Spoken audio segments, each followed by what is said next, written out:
Hi, my name is Laine. I'm someone who's lived it, someone who's worked inside the mental health world, and someone who still believes we can do better. If you've ever left a mental health appointment feeling more broken than when you walked in, this episode is for you. This podcast isn't here to tell you who you are.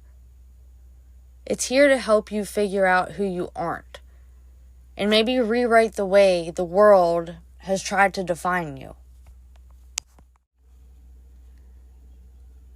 I have been given a lot of diagnoses in my life. Depression, anxiety, trauma, PTSD. But the one that stuck the hardest and hurt the most was borderline. No one said it gently. No one explained what it meant. They just said it like it explained me, like it was a warning label.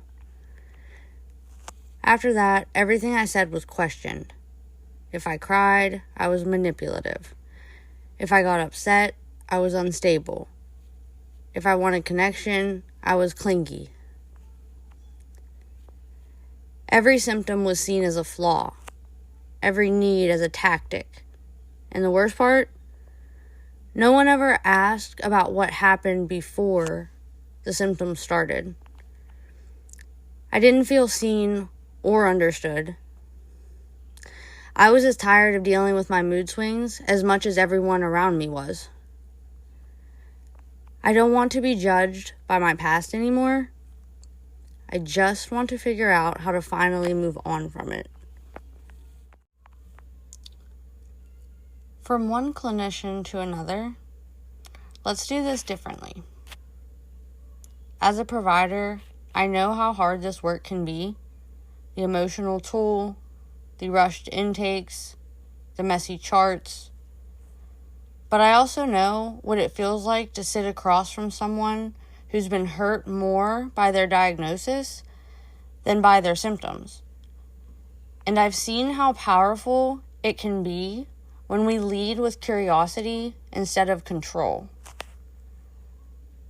Borderline personality disorder is one of the most stigmatized, misunderstood, and prematurely assigned diagnoses in psychiatry.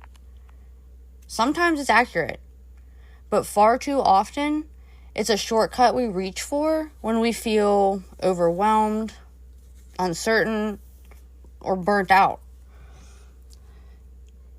Before writing borderline, ask yourself, what pain is this person trying to survive or overcome?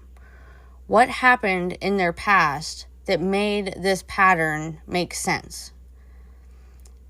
Have I taken the time to understand? Or am I reaching for the most familiar diagnosis or label? We owe our patients more than a label. We owe them context, compassion, and a path forward.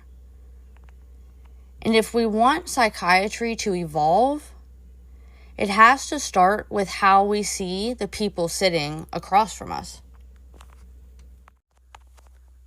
Healing is not a straight line, but you are not a lost cause.